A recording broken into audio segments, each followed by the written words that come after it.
Namun sebenarnya pada lingkup akademik ya, pada lingkup akademik bukan hanya dosen saja yang melakukan suatu penelitian gitu ya. Ya, mungkin kalau kita belajar filsafat ilmu gitu ya. Ya, kalau kita belajar filsafat ilmu bahwa penelitian itu sebenarnya dari dulu kala sudah ada gitu ya. Dari dahulu kala sudah ada. Dan setiap saat itu biasanya orang sudah melakukan penelitian, tapi tidak secara ilmiah gitu ya. Tapi tidak secara ilmiah.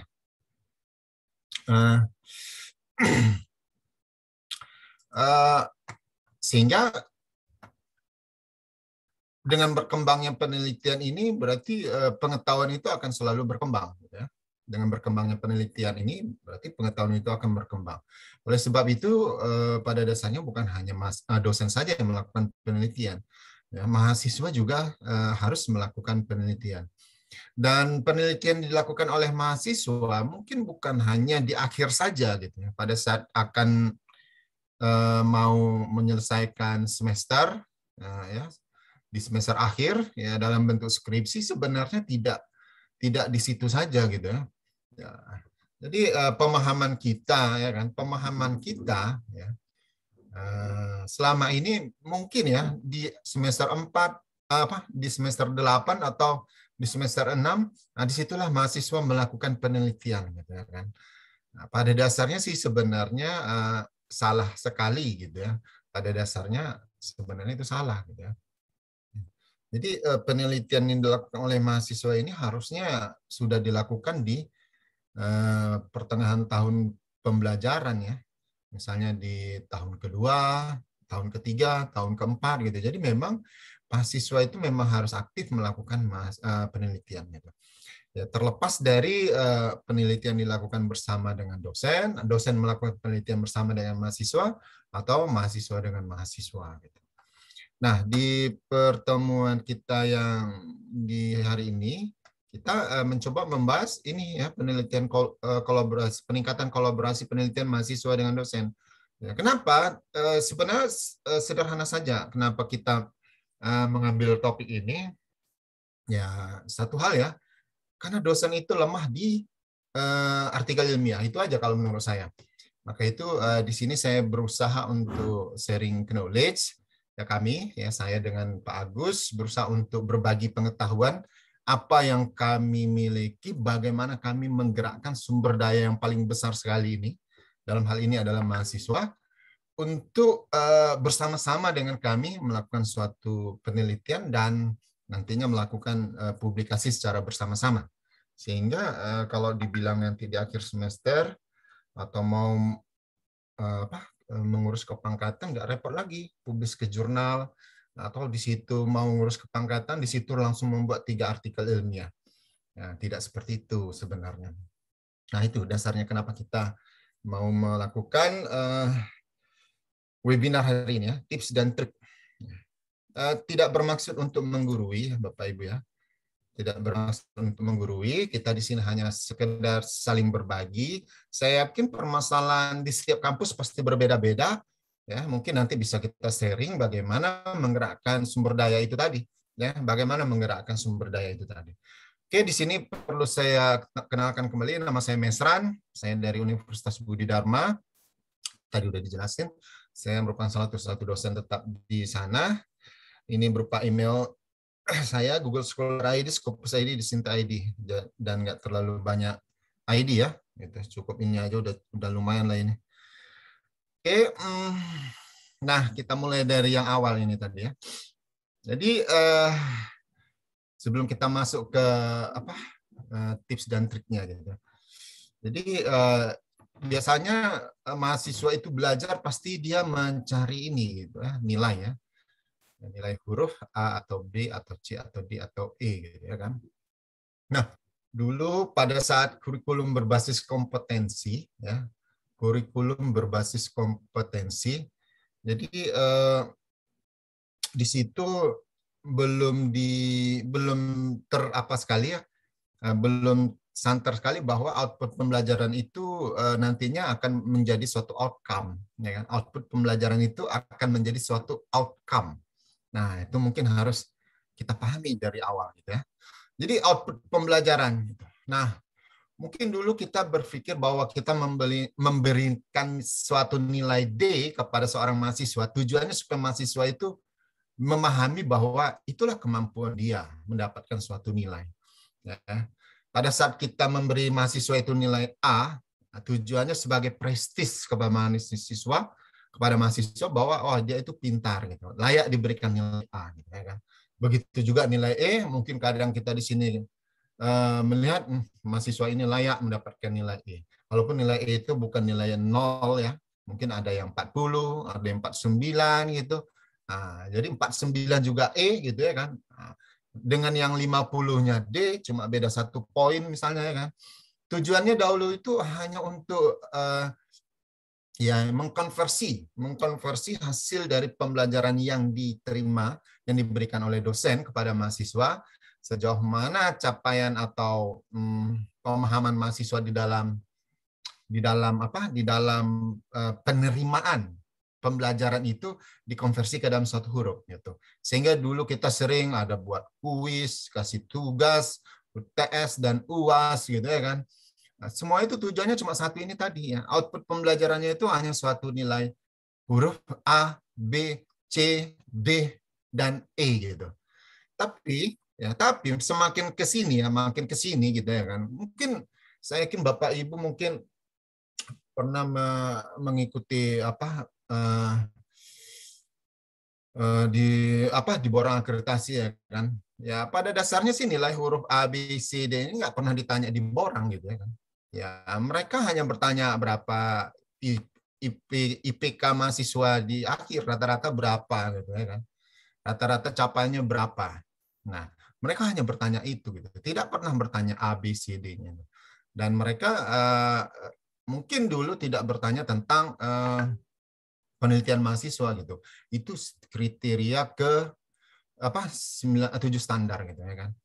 Nah, jadi memang pada saat dari dahulu sampai sekarang ini memang seperti ini pembelajaran.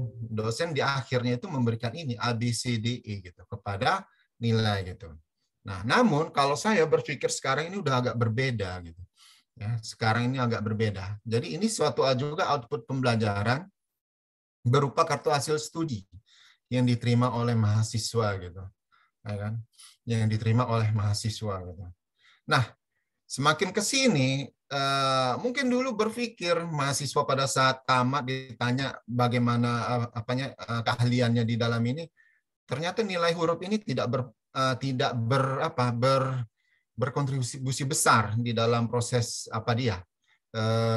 penerimaan dia di dalam lingkup pekerjaan gitu. Ya, mungkin suatu rahasia umum bahwa nilai A, B, C itu bisa diperoleh mungkin dengan nilai ujian perbaikan atau bagaimana gitu ya kan.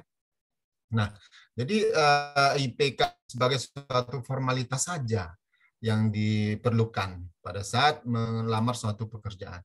Nah, jadi ini output pembelajaran kartu hasil studi, ya ini masih seperti saat ini memang seperti ini output pembelajaran. Ya. Nah, untuk mencapai hal itu mahasiswa harus mengerjakan, nah ini dia tadi beban tugas yang berlebihan, ya kan? Ya, untuk mendapatkan nilai yang baik ini, ya kan? Mahasiswa harus mengerjakan ini gitu. Ya, mungkin bisa ditanya sama diri kita pribadi berapa sih tugas yang kita berikan kepada mahasiswa, ya kan? Ada mungkin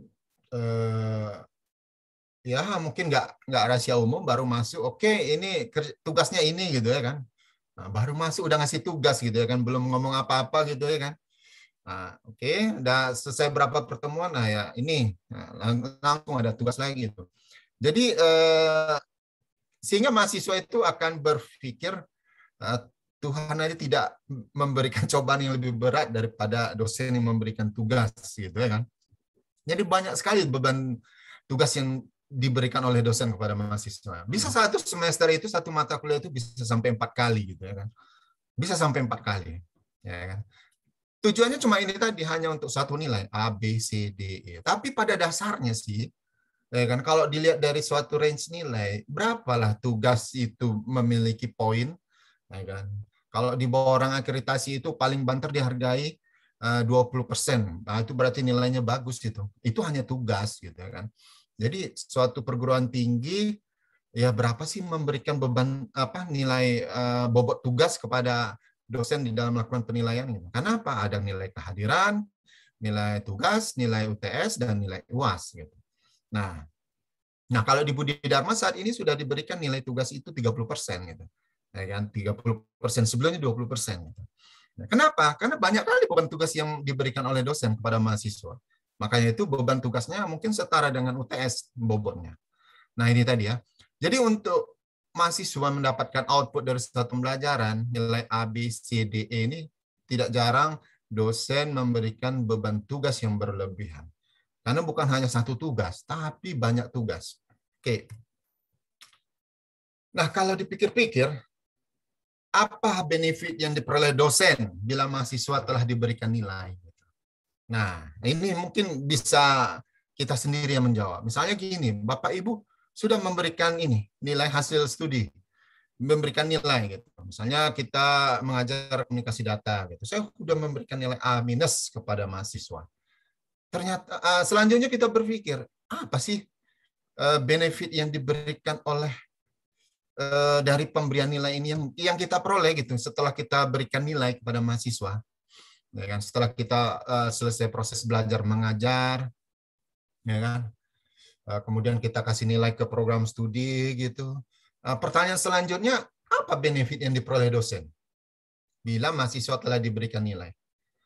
Saya berpikir sejauh ini kayaknya tidak ada, gitu, ya kan? Saya berpikir sejauh ini tidak ada. Selain mungkin satu ya kan, jawaban dari soal ujian oleh mahasiswa yang ya mungkin ya tidak diperiksa oleh dosen gitu ya kan. Nah, saya tidak menyinggung siapapun dalam hal ini ya kan, tapi karena saya mungkin pernah melihat sendiri ya kan, gitu. Nah, itu tadi gitu. Artinya apa? Ya soal ujian mahasiswa jawabannya ya ada di ruang dosen. Cuma itu saja yang ada di situ. Atau pada saat mau diberikan UAS ya, mahasiswa beramai-ramai mengumpulkan tugasnya dalam bentuk makalah gitu, ya kan. Dan dosen langsung mencatat nilainya gitu. Berarti benefit akhirnya itu cuma suatu makalah yang bertumpuk di atas meja kita. Ya, suatu makalah siswa, ya, tugas makalah siswa yang bertumpuk di atas meja kita, yang kita terima gitu. Dan kita udah berikan nilai gitu. Nah, benefit lainnya apa lagi gitu?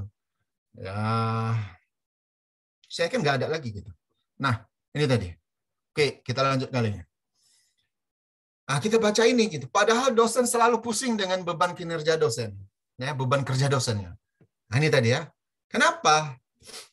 Mungkin Bapak Ibu selalu berpikir, waduh, ini aku udah ngajar ini, buat materi ini, buat buku ini, modul ini, gitu ya kan? Ya, mengajar masuk terus setiap hari gitu. Di ujung-ujung akhir semester, dosen pusing dengan beban kerjanya apa? Aduh, aku belum buat ini loh penelitian gitu. Aku belum ada publikasi loh semester ini gitu. Pada saat mau ngambil apa mau naik jabatan fungsional untuk mendapatkan KUM, dosen pusing mengumpulkan ya, mengumpulkan semua apa yang dia punya gitu. Ya, mungkin salah satu yang kurang di sini adalah artikel ilmiah, publikasi. Ya, ini tidak rahasia umum itu ya. Tidak rahasia umum itu. Kenapa? Ya, sebagai contoh ya Bapak Ibu ya. Kita tamat kuliah S2 itu sebenarnya kumnya udah 150 gitu. Ya. Tamat S2 sebenarnya kumnya udah 150. Kenapa? S1 itu udah 100. Nah, S2-nya itu 50 ijazahnya gitu. Sebenarnya udah 150 udah cocok di 3B gitu. Tapi kenapa? Belum layak, tidak sesuai dengan undang-undang. Kenapa? Karena tridharmanya nggak sesuai. Itu cuma pendidikan, belum ada penelitian, belum ada pengabdian gitu. Nah, dari situ aja kita udah pusing gitu ya kan. Oh, harus buat publikasi lagi, harus buat pengabdian lagi gitu. Ya minimal pengabdian satu kumnya gitu. Nah, penelitian artikel ilmiah kadang ada yang minta 2. Ya kan? Ditambah lagi saat ini Bapak Ibu, syarat minimalnya harus ada di jurnal terakreditasi gitu. Nah, itu nanti akan Bapak Ibu rasakan. Itu baru asisten ahli gitu. Belum lagi nanti lektor Sinta 3. Waduh. Ya, itu nanti akan kita rasakan bersama. Ya, itu tadi Bapak Ibu. Jadi, saya yakin Bapak Ibu pusing dengan ini. Ya kan? BKD, ya kan? Padahal sebenarnya yang dicari di sini adalah yang mau dilakukan ini adalah Tridharma PT, Tridharma perguruan tinggi gitu ya kan. Perguruan tinggi bukan dosen gitu. Tapi dari Tridharma perguruan tinggi dikonversi menjadi suatu BKD gitu. Ya mau nggak mau dosen juga harus melakukan ini gitu ya kan untuk menunjang kinerja dharma dari perguruan tinggi gitu. Ya kan? Oke. Nah, ini tadi ya. Jadi apa yang didapat oleh dosen setelah memberikan nilai? Saya yakin nggak ada yang berhubungan dengan ini, kecuali cuma SK mengajar, ya kan? Modul atau buku. Itu kalau dosennya buat modul, ya kan? Kalau dosennya buat modul. Tapi kalau udah dosennya udah mau buat modul, saya yakin dosennya udah cakep gitu, ya kan? Karena bisa dikonversi menjadi suatu buku. Oke, kita lanjutkan lagi. Bapak Ibu selalu pusing dengan PKD, itu udah pasti, ya kan? Oke. Nah, padahal di sini sebenarnya mahasiswa itu merupakan suatu aset, ya, sumber daya terbesar ya dalam suatu perguruan tinggi, ya, yang dimiliki oleh dosen sebagai fasilitator. Nah, jadi mahasiswa ini sebagai suatu aset terbesar oleh PT itu dimiliki oleh dosen sebagai fasilitator. Mungkin sebagai perguruan tinggi asetnya itu mungkin dari sisi keuangan, pembayaran uang kuliah. Nah, itu kalau dari perguruan tinggi. Tapi kalau dari dosen untuk apa gitu ya kan? Nah, ini nanti akan kita apa? Akan terlihat nantinya. Mahasiswa merupakan sumber daya yang terbesar. Ini tidak kita pungkiri ya Bapak Ibu ya. Oke. Dan dosen di sini sebagai fasilitator. Ya ya memang kita dosen itu pada dasarnya saat ini adalah sebagai fasilitator. Ya kan? Fasilitator itu memberikan kemudahan kepada mahasiswa di dalam keberlangsungan suatu proses pembelajaran. Ya bisa sebagai di situ untuk mediator, ya kan, atau pemberian sarana-sarana lain, ya kan. Oke, ini tadi. Nah, ini salah satu hasil output pembelajaran juga, gitu ya, apa? Jurnal-jurnal yang artikel yang saya publis, ya. Ya, kalau Bapak Ibu lihat di Google Scholar saya ini, gitu, bukan saya menampilkan apa, saya nggak mau menampilkan yang punya Pak Agus, karena punya Pak Agus itu lebih besar dari punya saya, gitu, lebih tinggi dari punya saya untuk indeksnya, gitu, apalagi Scopusnya, gitu, ya. Tapi di sini dalam artian semua penelitian yang saya publiskan di sini, ini semua kontribusinya dengan mahasiswa. Ya. Semua kontribusinya dengan mahasiswa. Kalau Bapak Ibu lihat di Google Scholar saya, ya kan? Jarang sekali yang satu nama saya di sini atau dua nama, jarang sekali. Ya, ini semua kontribusinya dari mahasiswa. Kenapa? Saya menganggap mahasiswa itu sebagai sumber daya terbesar saya gitu. Karena yang paling dekat yang bisa kita arahkan adalah mahasiswa. Ya, yang bisa kita minta bantu adalah mahasiswa. Baik dalam hal apapun itu kita minta tolong itu sama mahasiswa, ya kan? Nah, sebagai contoh misalnya, oh besok saya mau mau ada acara di rumah. Ya, bingung kita mau cari siapa lah yang bantu-bantu saya di rumah. Ya, bisa saya panggil mahasiswa, tolong ya besok saya ada kegiatan di rumah, ada acara, bantu saya di rumah ya, oke gitu.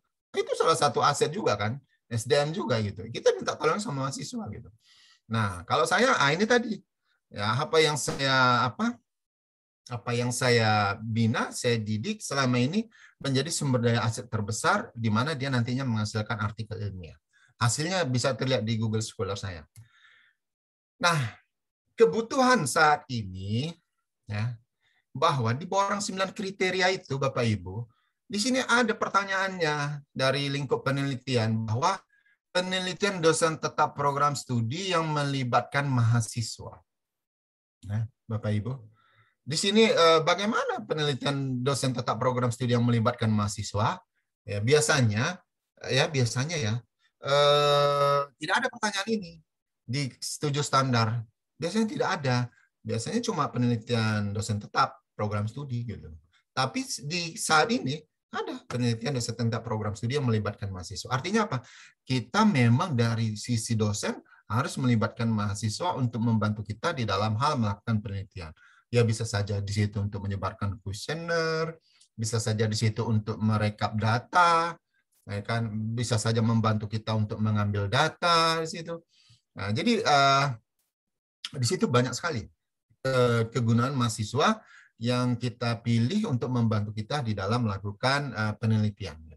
Nah, di sini ini dari sisi dosennya, gitu ya, dari sisi dosennya. Belum lagi yang ini, PKM, K kecil ya, pengabdian kepada masyarakat. Dosen tetap program studi yang melibatkan mahasiswa. Ini udah pasti nih. Pengabdian yang dilakukan oleh dosen tetap program studi ya, yang melibatkan mahasiswa. Nah, Bapak bayangkan, ya, Bapak Ibu bayangkan betapa capeknya kita melakukan pengabdian kalau kita sendiri saja yang melakukan itu tadi. Ya kan? Betapa capeknya kita melakukan penelitian kalau kita sendiri saja yang melakukan penelitian itu tadi.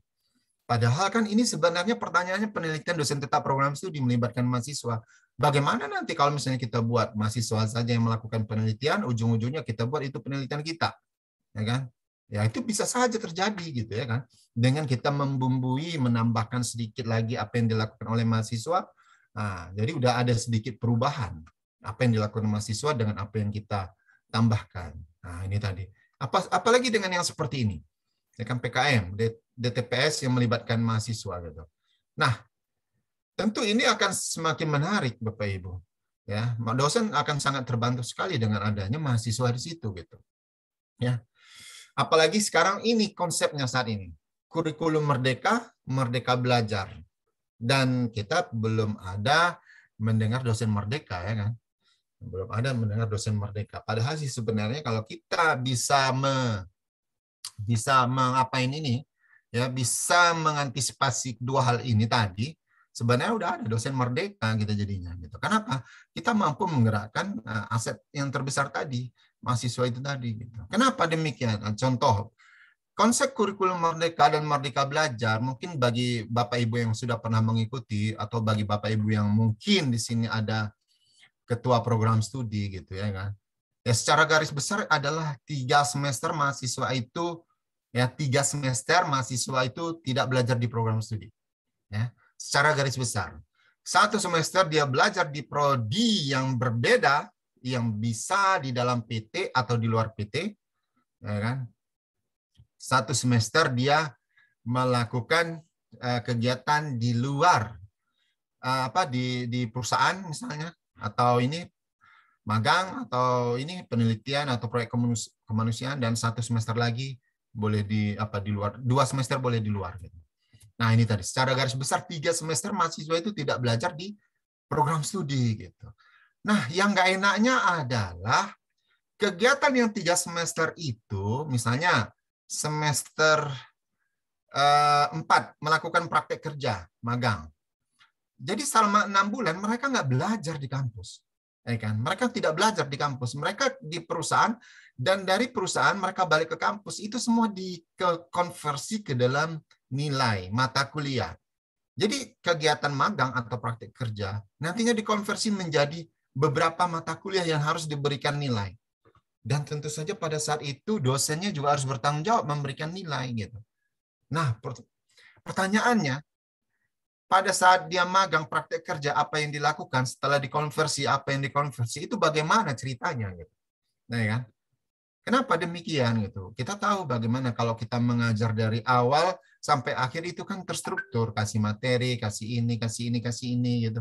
Kan nggak mungkin langsung kita bebaskan pada saat pembelajaran. Tapi selama 3 semester, pada saat misalnya mahasiswa melakukan penelitian atau riset, Bapak Ibu bayangkan, balik mahasiswa dari penelitian itu harus dikonversi kegiatan itu menjadi beberapa SKS mata kuliah, setara dengan 22 SKS.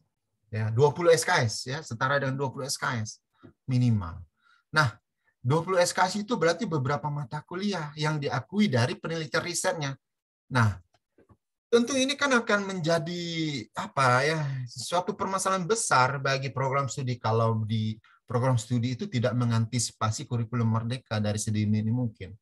Dan yang nggak enaknya adalah kurikulum merdeka itu mahasiswa boleh memilih. Dia mau melakukan penelitian riset atau dia mau belajar di kelas saja gitu. Nah itu pula tadi gitu. Jadi tidak ada patokan mahasiswa wajib melakukan ini, ya kan? Tapi mahasiswa diberikan pilihan itu. Itu yang nggak enaknya. Bayangkan aja kalau misalnya ada 10 yang mau ikut ini, 10 yang mau mengikuti ini, 20-nya mau belajar gitu. Tentu program studinya, kaprodinya akan lebih mumet kepalanya memikirkan hal itu. Ya kan? Nah, ini tadi. Tetap di sini dikatakan ini memang merdeka belajar dan kurikulumnya merdeka. Bebas mahasiswa untuk memilih. Tapi bukan berarti sebebas-bebasnya. Kita sebagai dosen yang terlibat di dalam satu program ini juga harus mengantisipasi. Ya kan?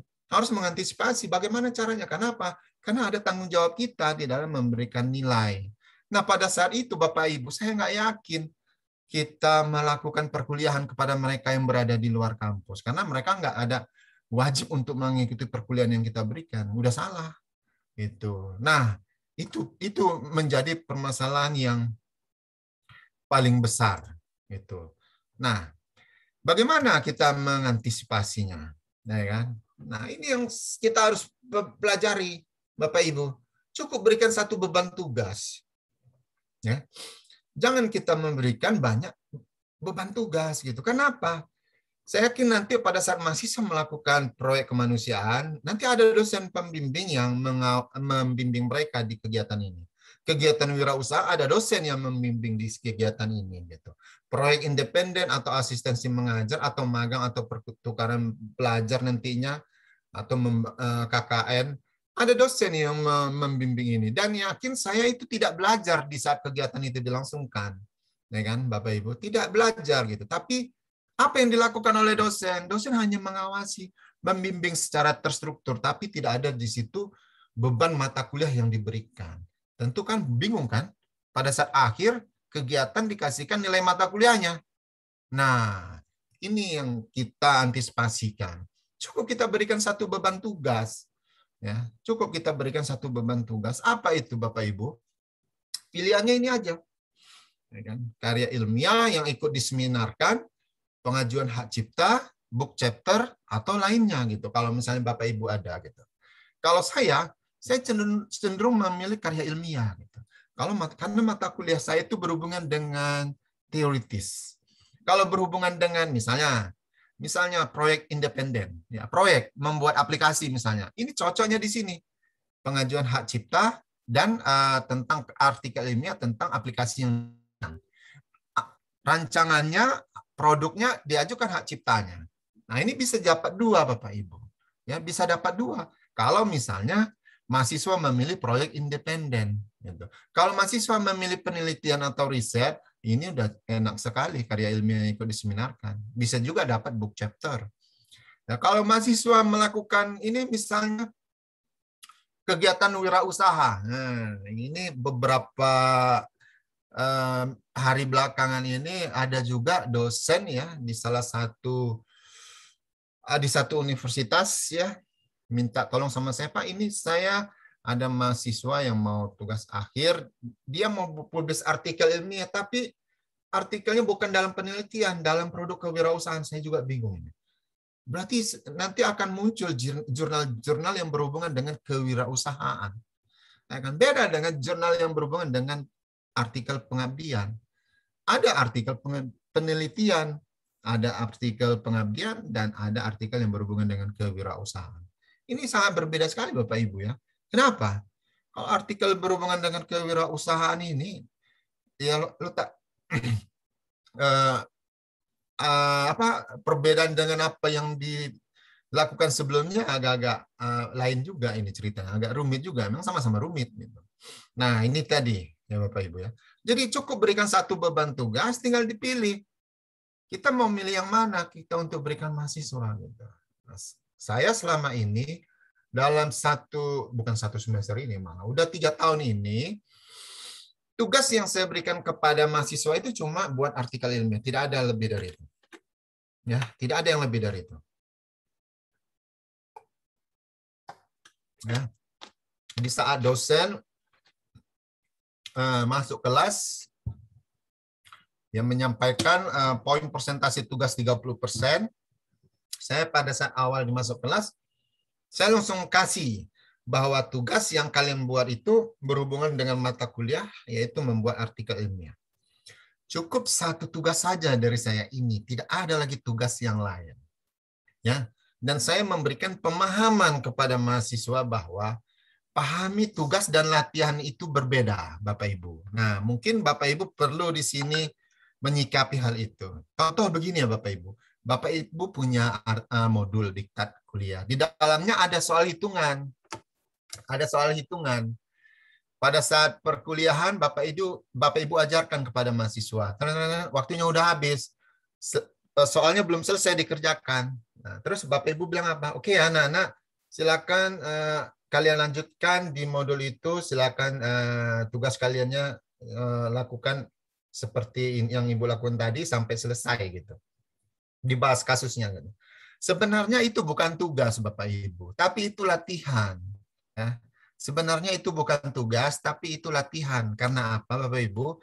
Kan kita berikan dia dalam bentuk teori gitu, ya, dalam bentuk teori yang kita ajarkan di dalam kelas dan dia mengikutinya dan dia menyalinnya kembali di waktu yang berbeda.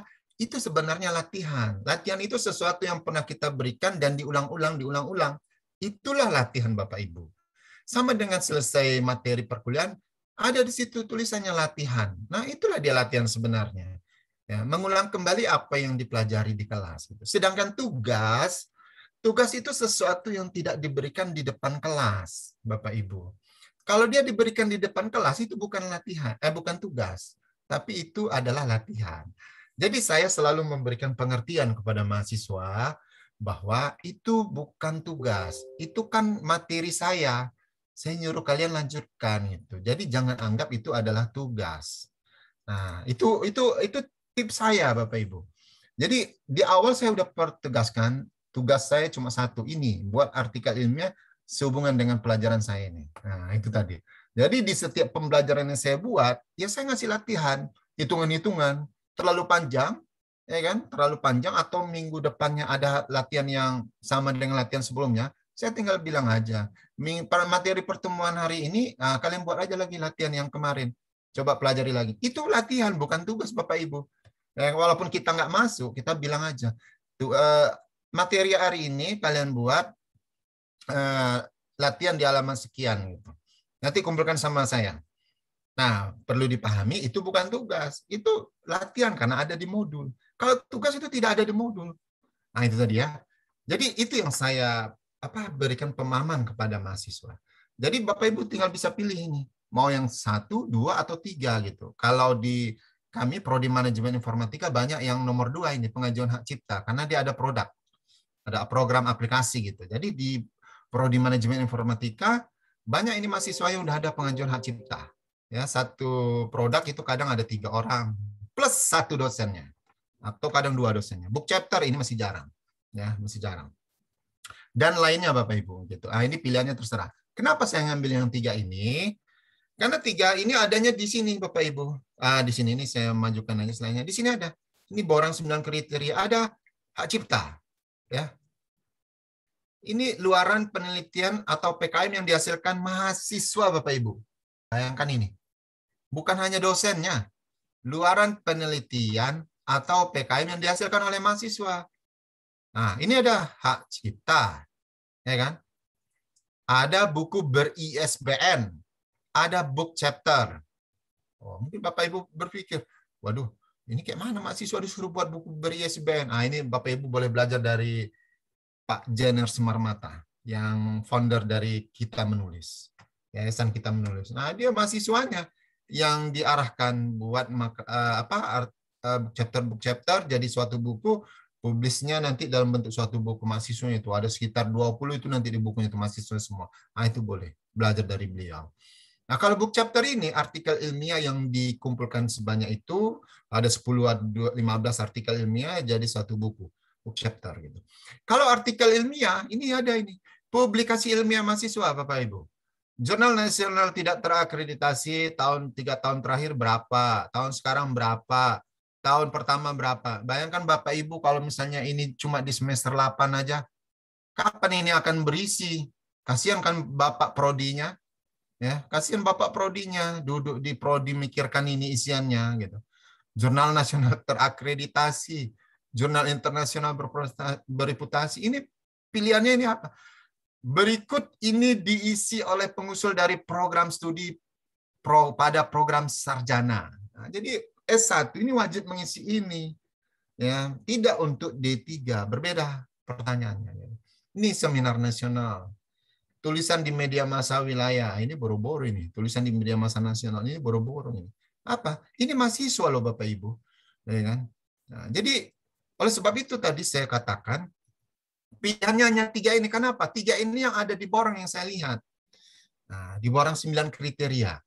Jadi, kenapa ini dilakukan, Bapak Ibu? Karena mungkin ada nanti pertanyaan di borang itu juga, integrasi mata kuliah dengan penelitian yang dilakukan oleh dosen. Integrasi mata kuliah dengan penelitian dilakukan oleh dosen. Jadi, mata kuliah yang kita ajarkan kepada mahasiswa itu diintegrasikan dengan penelitian yang kita lakukan. Nah, bagaimana? Itu dicatat juga Bapak Ibu. Jadi jangan sampai kita memberikan mata kuliah yang tidak ada hubungannya dengan penelitian yang kita punya. Nah, itu. Jadi kalau ditanya linearitas kita dari bidang ilmu dengan penelitian yang kita lakukan apa? Di borang sudah ada terlihat Bapak Ibu. Ya kan? Di borang sudah ada. Contoh, bidang saya sistem pendukung keputusan, penelitian saya sistem pendukung keputusan. Nah, kan? Artikel saya banyak sistem pendukung keputusan. Saya disuruh ngajar mata kuliah kriptografi. Apapun ceritanya, saya harus buat penelitiannya tentang kriptografi, Bapak Ibu. Ya kan? Baru saya nanti masukkan integrasi mata kuliah dengan penelitian dilakukan dosen. Saya publikasinya di kriptografi, pengamanan data, mata kuliah saya kriptografi, ya kan? Pengamanan data, dan diintegrasikan di dalam mata kuliah. Itu tadi. Jadi kalau ditanya ya Bapak Ibu bingung dengan linearitas kita, jangan jauh-jauh gitu. Di borang 9 kriteria kita harus penuhi aja itu dulu gitu. Ya. Itu tadi Bapak Ibu. Nah, ini triknya Bapak Ibu. Bagaimana supaya yang 3 ini pilihannya ini Bapak Ibu, ya. Ini kan semuanya hasil penelitian Bapak Ibu. Karya ilmiah ini hasil penelitian dilakukan oleh mahasiswa, pengajuan hak cipta ini dari yang dilakukan oleh mahasiswa, book chapter juga dari mahasiswa. Bagaimana supaya bisa 3 ini terjadi? Tugas dibuat per kelompok gitu. Nah, saya ini setiap semester saya selalu memberikan ini sedikit perbandingan. Contoh, di 3 tahun lalu saya buat 1 mahasiswa 1 menyelesaikan artikel ilmiah. Saya repot banget jadinya. Kenapa? Ada bisa sampai 60 mahasiswa, 80, bahkan 200 yang 60 yang mengajukan judul artikel ilmiah. Saya harus melakukan ini tadi. Konsultasi, pembuatan tugas per kelompok. Ini harus kita lakukan Bapak Ibu. Bukan berarti kita ngasih tugas kita nggak bimbing. Ya kan? Nanti salah gitu. Kita ngasih tugas, ya kan? Kita bimbing. Itu maksudnya Bapak Ibu. Jadi tugas 2 tahun kemudian saya rubah jadi ada dua per kelompok, 2 orang per kelompok, 2 mahasiswa per kelompok. Ya kan? Jadi di sini saya rasa mungkin Bapak Ibu bisa mulai dengan 2 atau 3 mahasiswa per kelompok di dalam pembuatan artikel ilmiah atau apa yang lainnya.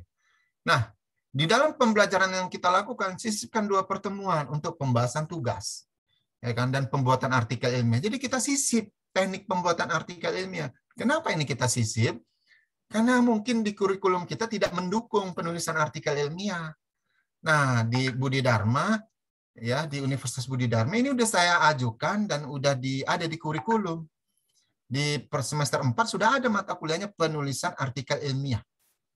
Tujuannya supaya apa?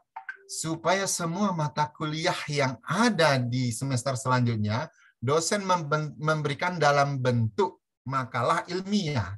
Bukan makalah yang dibuat 20 lembar halaman, 2 spasi, tidak seperti itu Bapak Ibu. Tujuannya udah itu tadi.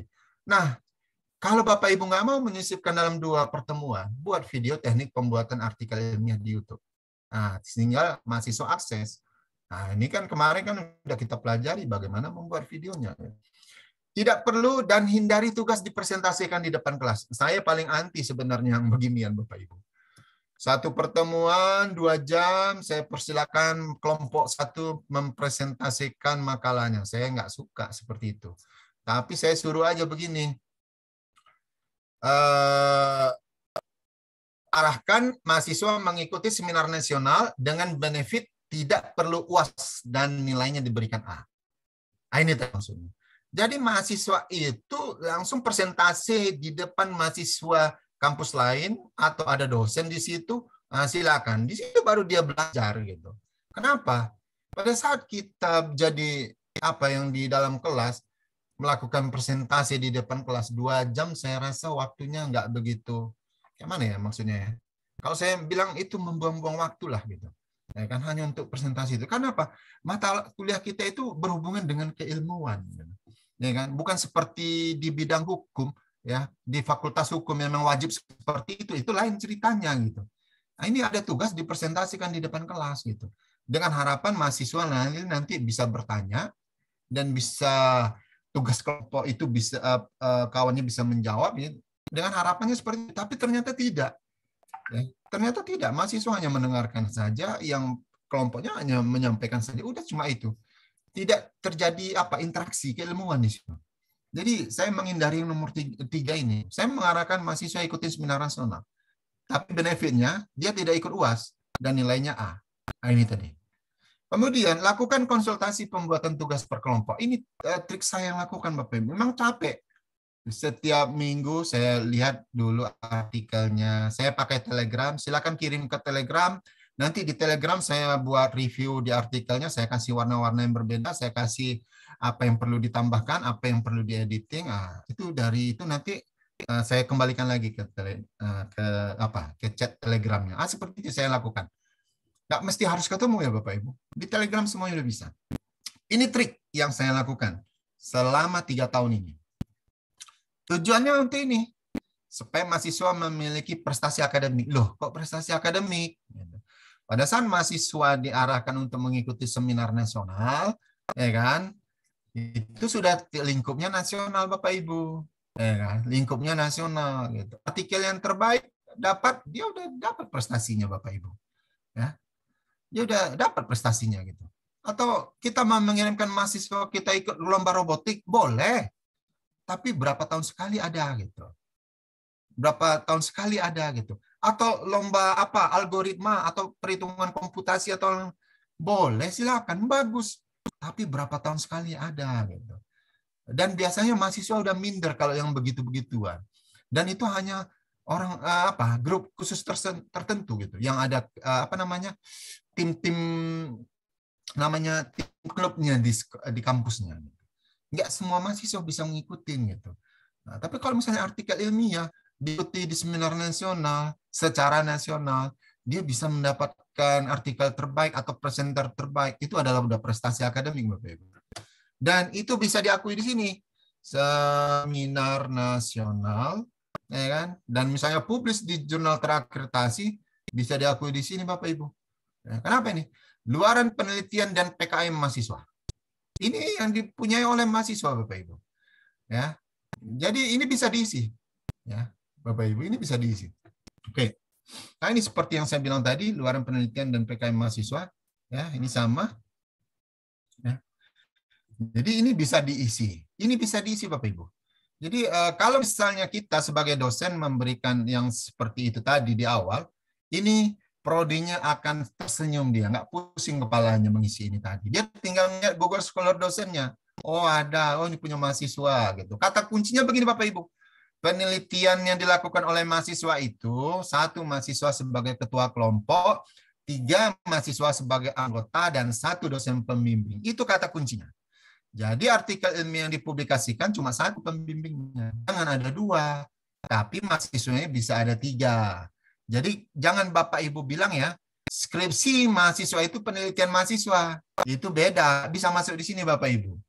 Ya, penelitian mahasiswa, PKM mahasiswa itu kata kuncinya ada dosen pembimbing 1 Dan ada ketua kelompok satu dan ada anggota. Bayangkan Bapak Ibu, apakah skripsi masuk di situ? Kenapa? Di skripsi kan ada 2 pembimbing biasanya. Ya, kecuali kalau satu pembimbing enak gitu. Bisa kita modif di sini gitu. Nah, ini tadi. Nah, mahasiswa kalau diberikan prestasi seperti ini, saya yakin sangat senang sekali Bapak Ibu. Misalnya dia berprestasi di dalam menang ikut seminar nasional, padahal dia hanya membuat artikel yang ya mungkin dengan kualitas yang seala kadarnya, tapi pas untuk mahasiswa, pas pula dia dinyatakan terbaik, dia menang atau sebagai presenter terbaik, dia senang mendapatkan ini. Ya, kita nggak perlu kasih piala Bapak Ibu gitu. Ya, contoh begini Bapak Ibu. Bapak Ibu dalam mengajar, ya, Bapak Ibu mengajar, ada 40 mahasiswa, Bapak Ibu suruh mereka buat artikel ilmiah. Bapak itu bilang, yang menang dari saya kasih medali. Tahu Bapak Ibu berapa harga medalinya itu? Cuma 28.000 loh Bapak Ibu. Bapak Ibu nggak perlu beli piala-piala dan segala macamnya. Nggak perlu. Medalinya itu cuma 28.000 loh. Tapi kebanggaan yang diperoleh oleh mahasiswa itu, kita foto ini, kita unggah di layar Facebook kita, di layar di website kita, itu kebanggaan tersendiri loh Bapak Ibu bagi mahasiswa. Nggak perlu medali-medali piala-piala seperti itu gitu. Nah ini tadi ya Bapak Ibu, kami di sini sudah menggalakkan yang seperti ini gitu. Saya arahkan wakil rektor 3 kami mengadakan perlombaan ini misalnya penulisan ilmiah yang melingkup internal. Nah, nanti pemenangnya dikasih medali ini. Ada dalam bentuk, ada desain poster, ada video pendek, kita berikan ini gitu. Tujuannya untuk supaya mahasiswa ini berprestasi gitu. Dan bisa ditulis di sini Bapak Ibu. Ini. Ya, bisa ditulis di sini lokal wilayah. Artinya apa? Di sebuah perguruan tinggi kan banyak elemen, masing-masing memiliki kewajiban. Wakil rektor 3 atau bidang kemahasiswaan itu bagaimana memiliki mahasiswa yang berprestasi, otomatis dia harus buat kegiatan. Skala apa? Lokal. Nah, seperti ini, dia bisa isi nih. Kalau dia nggak ada kegiatan, dia kosong isi ini. Begitu juga PKM mahasiswa yang K besar ya. Itu kan bisa dibilang dari penelitian juga. Nah, ini tadi. Suatu kebanggaan Bapak Ibu. Dan dia nanti dibuat di story dia. Menang seperti ini. Itu prestis yang tidak bisa kita gantikan dengan yang lain. Nah, apalagi seperti ini Bapak Ibu. Pak Agus Perdana Windarto pulang dia bawa berapa medali ini? Saya lupa kemarin itu. Ya kan? Cuma dia sendiri ya dikasih secara simbolis Bapak Ibu. Ya kan? Nah, di kantin ini memang ada banyak gelas ini karena ini di kafe. Ngasih simbolisnya 1 Bapak Ibu. Tapi setelah kegiatan, nah kita kasih seperti ini Bapak Ibu. Ini suatu kebanggaan ini. Pulang Pak Agus Perdana Windarto ke kampusnya, nanti di kampusnya langsung diserahkan kepada mahasiswanya satu persatu. Itu adalah suatu kebanggaan. Padahal itu hanya dari satu artikel ilmiah Bapak Ibu. Ya, artikel ilmiah yang kita buatkan dalam bentuk tugas mata kuliah. Tapi dalam bentuk artikel ilmiah. Dan cuma 5 lembar loh Bapak Ibu. Nggak pusing-pusing, 5 lembar. Ya. Oke. Jadi ini nanti bisa kita minta nih, bagaimana nih ceritanya nih Pak Agus ini bisa memberikan ini kepada mahasiswanya. Pasti prestisnya sangat luar biasa kepada mahasiswanya. Ada sampai entah berapa nih, 10 entah berapa nih. Ya kan? Nah, Bapak Ibu bayangkan, dengan adanya sumber daya mahasiswa yang dimiliki oleh kampus dan itu adalah aset terbesar oleh dosen, saya bisa sanggup mengumpulkan artikel oleh mahasiswa itu bisa banyak banget Bapak Ibu. Ya, bisa banyak banget. Kalau dihitung-hitung, itu ada di semester terakhir kemarin, bulan Juli kemarin saya kumpul-kumpul, itu ada sekitar 40 artikel mahasiswa loh Bapak Ibu, yang bisa saya kumpulkan. 40 artikel mahasiswa yang baik, artinya dia selesai dengan ada pendahuluannya, ada latar belakang, ada penelitian terdahulu, ada metodologi, ada pembahasan, dan ada daftar pustaka beserta pakai mandele loh Bapak Ibu. Itu 40 ada Bapak Ibu. Ditambah lagi yang belum selesai. Mungkin ada sekitar 15 gitu. Yang belum selesai ini bisa dipoles loh Bapak Ibu. Itu enaknya. Kita ngasih tugas sama mahasiswa, kita kumpulkan ke kita, selesai bisa kita poles. Bayangkan Bapak Ibu, bisa kita poles untuk bisa kita publiskan nantinya. Nah, ini yang saya tandain kuning ini yang mengikuti seminar nasional kemarin Bapak Ibu. Nah, yang mengikuti seminar nasional kemarin. Andreas, Sawitri, Prayogi, Uswatun, dia mengikuti seminar nasional. Ya, dengan biaya mereka sendiri gitu. Kalau di kampus kami dengan biaya mahasiswa sendiri, tidak ada dari kampus. Nah, ini tadi. Jadi ada sekitar 4 artikel yang baru dipublis, ya kan? Selebihnya kemana? Bisa ke jurnal Bapak Ibu. Oke. Nah, ini yang dipublis di jurnal. Ini yang di bulan 3, bulan Februari, ada beberapa artikel yang baru saya publis. Ya kan? Di bulan Februari saya hitung kalau nggak salah itu ada sekitar 15. Karena pada saat itu saya kasih satu mahasiswa satu artikel ilmiah. Beda dengan yang bulan Juli ini, satu mahasiswa satu artikel ilmiah, 2 mahasiswa gitu. Nah, ini Bapak Ibu, semua ada nama saya. Ya, tapi yang ketiga nggak saya buat nama saya. Kenapa? Udah terlalu banyak nama saya. Ya, udah terlalu banyak nama saya, jadi saya nggak perlu membuat lagi nama saya. Banyak sekali gitu. Nggak enak gitu banyak-banyak nama saya gitu. Tujuannya apa lagi? Ya kan di artikel mahasiswa ini kita bisa mensitasi ke artikel-artikel yang lainnya Bapak Ibu. Nah ini tadi gitu. Jadi jangan terlalu banyak nama kita. Dan ingat Bapak Ibu ya, nggak perlu nama kita di nama pertama. Cukup dibuat aja bintangnya di sini nanti Bapak Ibu. Jadi misalnya Mesran di penulis keempat, kasih aja bintang. Ya udah, nilainya dia sudah 40% Bapak Ibu. Ya.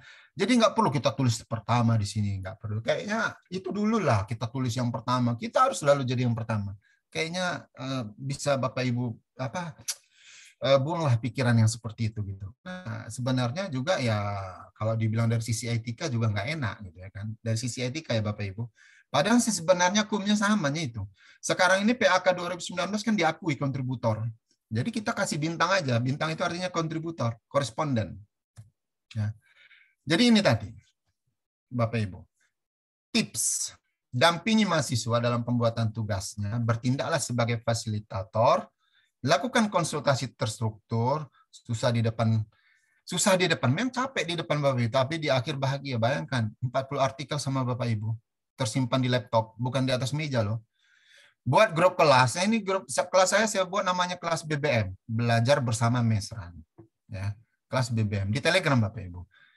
Saya buat rekap kemajuan seperti warna untuk perbedaan capaian tiap kelompok. Jadi ada warna, saya buat warna kuning, baru sekali konsultasi, belum selesai, warna merah, udah setengah, capaiannya udah 50%, 60%. Nanti warna hijau. Hijau itu berarti udah fix, udah selesai semuanya, tapi belum bagus. Ada warna hijau kelam, hijau gelap misalnya. Nah, itu udah fix benar, udah bagus benar. Saya buat capaian warna. Secara tidak langsung mereka bekerja ada capaiannya dan mereka senang. Ya, mereka senang Bapak Ibu melihat kinerja mereka. Artinya itu tadi maksudnya. Kinerja mereka dihargai. Ada nilainya dalam bentuk warna dulu gitu. Padahal di akhir inilah warnanya sudah kasih nilai tugasnya apa. Ini artikel ilmiahnya, ini ada nilai laporan penelitiannya. Saya buat 2 loh padahal ini. Saya suruh mereka buat nilai artikel ilmiah 1, kemudian saya konversi mereka jadikan laporan penelitian. Jadi dua dokumen. Laporan penelitian nantinya bisa diberikan kepada LPPM. Kan membantu kinerja LPPM, Bapak Ibu. Oke. Berikan benefit nilai untuk yang terbaik. Jadi saya nggak ngasih mereka ujian, ya kan? Kalau udah seminar di seminar nasional, ini biasanya saya selalu bilang sama mereka, nilai kehadiran itu nggak penting bagi saya. Yang penting bagi saya itu adalah apa yang bisa kalian berikan untuk saya. Gitu. Jadi apa yang bisa kalian berikan untuk saya bukan berarti dalam bentuk materi atau yang lain Bapak itu. Tapi tugas yang saya minta itu yang dia berikan untuk saya. Itu maksudnya. Artinya artikel yang berada di saya itu nanti akan saya hargai. Gitu. Jadi tugasnya itu saya buat baik, nilainya 100 atau segala macamnya, dan bisa saja nantinya misalnya nilai dia rendah di mana bisa saya bantu gitu. Melihat dari tugas yang diberikan kepada saya. Nah, tentu Bapak Ibu bingung ya. Tentu Bapak Ibu bingung gitu. Misalnya gini tadi, ini kan ada 3 pilihan, mau buat karya ilmiah yang ikut diseminarkan atau pengajuan hak cipta atau book chapter. Nah, kalau book chapter Bapak Ibu bisa ajukan sendiri per fakultas atau bagaimanapun. Hak cipta bisa diajukan sendiri. Nah, karya ilmiah bagaimana? Tentu Bapak Ibu bingung ya. Bagaimana mempublikasikannya? Kan butuh biaya. Ya. Nah, Bapak Ibu bisa gabung ke sini. Ya, ini Jurnal Terapan Informatika Nusantara TIN. Ini berada di FKPT, di bawah naungan FKPT. Ya. TIN ini memang informatika Bapak Ibu, tapi saya buat namanya informatika. Sebabnya kenapa? Ya, sebabnya karena karena saya suka informatika. Karena apa sih bidang di kehidupan kita yang tidak ada informatikanya, Bapak Ibu? Coba Bapak Ibu pikirkan, pahami. Semua bidang yang kita lewati, yang kita lalui, ada informatikanya. Maka itu saya buat terapan informatika. Gitu. Kenapa ada Nusantaranya? Untuk menunjukkan bahwa jurnal ini adalah multidisiplin ilmu, Bapak Ibu. Jadi di sini saya menginginkan bahwa artikel yang masuk di sini bukan hanya satu bidang informatika saya, tidak. Tapi multidisiplin ilmu, di mana nantinya yang paling bagus misalnya ada penerapan informatikanya. Misalnya pembelajaran di TK, taman kanak-kanak, misalnya bisa saja masuk ke sini gitu. Apakah ini gratis? Saya kasih gratis bagi anggota FKPT, Bapak Ibu. Kalau anggota FKPT, saya silakan kasih gratis. Kalau tidak anggota FKPT, misalnya saya memakai nama Bapak Ibu sebagai reviewer, silakan. Mahasiswanya membuat tugas artikel ilmiah, publis di sini. Kontak aja saya, gitu. Silakan. Ini adalah, nah mungkin Bapak Ibu bingung ya, jurnal TIN ini publisnya sebulan sekali. Nah itu Bapak Ibu, kurang kerjaan saya memang, ya kan? Karena saya memang banyak kurang kerjaan memang. Loh, kenapa? Orang buat jurnal 1 tahun 2 kali, 2 isu gitu. Ya, 1 tahun 2 isu, ada 3 isu, ya kan? 3 bulanan, 4 bulanan. Kalau saya ini 1 bulanan, Bapak Ibu. Kenapa begini, Bapak Ibu? Saya memikirkan output yang saya lakukan, yang saya buat, kemana nanti larinya? Ya ke sini gitu. Nggak perlu saya publis ke lain, ke tempat lain, saya publisnya di sini gitu. Dan ini membantu rekan-rekan dosen yang lain. Kenapa? Ya biasa.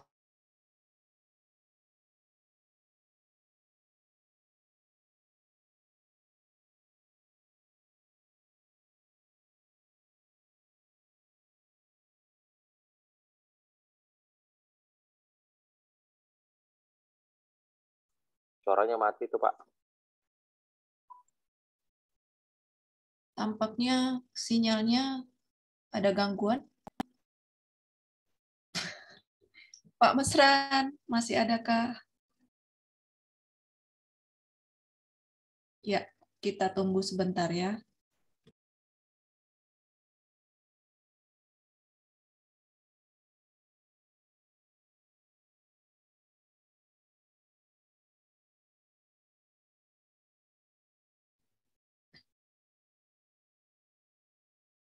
Ya, ternyata Pak Mesran sudah keluar. Mungkin lagi... Pembicara kedua ada Bu Willy? Ada Pak Agus. Oh, gitu. Gimana ya? Slide-nya udah siap. Kalau enggak, naik aja dulu Pak Agus. Boleh gitu Pak Agus Perdana? Sebaiknya diselesaikan dulu, mana tahu nanti, Bu. Ya, ini belum masuk Pak Mesrannya. Ya, saya Pak Mesran itu. Kita tunggu sebentar ya.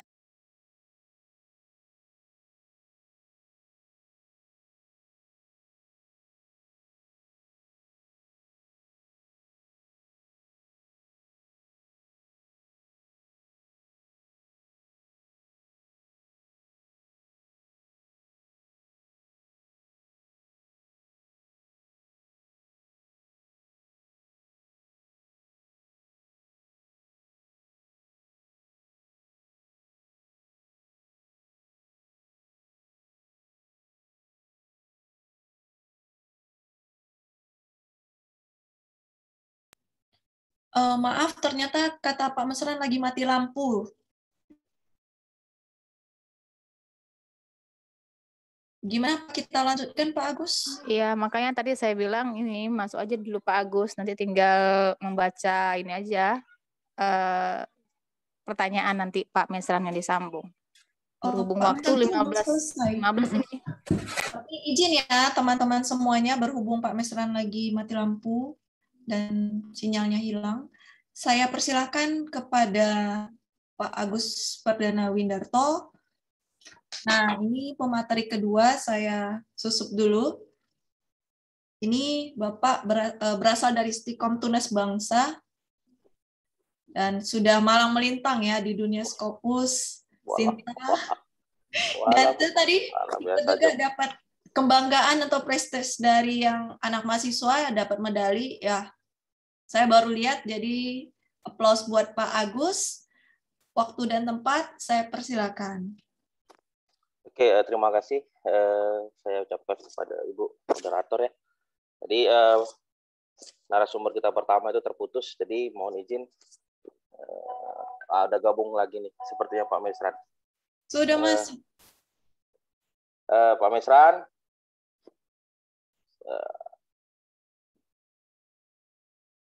Sudah masuk Pak Mesran itu, coba.